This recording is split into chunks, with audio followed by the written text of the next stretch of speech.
မှာမချမ်းသာရင်မှတ်ထားတကားတကမားတို့လူရတယ်တဲ့လူတဲ့လူတွေလည်းချမ်းသာတယ်ငါလက်ညှိုးထိုးပြမလားတဲ့ကျွန်တော်လက်ကိုလေးချီရင်လည်းလက်အုပ်ကိုဖြုတ်လိုက်တာကျွန်တော်က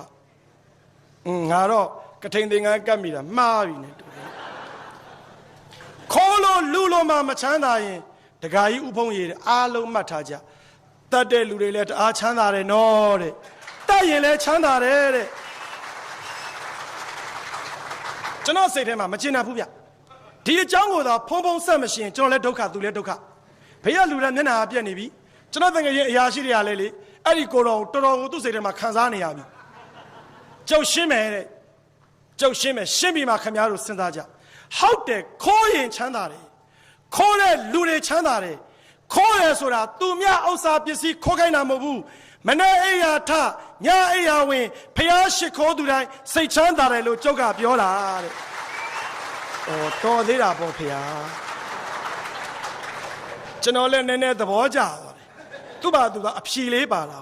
အရှင်ဘုရားဒါဖြင့်လူတော်ဖျားလွယ်လွယ်လေးပါတဲ့လူတွေရတဲ့အောင်မြင်မှုနောက်ငွေနောက်ဂုံရှေဝိုင်းနောက်ကိုလိုက်ပြီးတော့မအားဘူးနဲ့လေတဲ့တရားစခန်းကိုမသွားနိုင်ကြဘူးအာနာပါနဝိပဿနာကမ္မထံတရားကိုမလုပ်နိုင်ကြဘူးဘလောက်ပဲအလုပ်တွေရှုပ်အချိန်လူပြီးတော့တရားအားထုတ်ပါလို့ငါကပြောတာတဲ့လူတယ်ဆိုတာအချိန်လူပြီး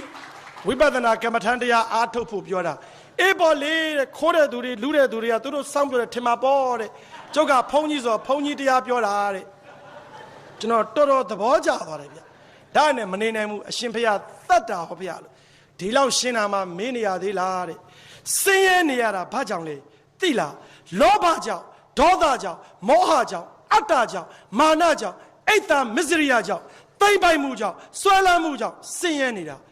တကယ်ချမ်းသာအစ်စ်ကိုလိုချင်ရင်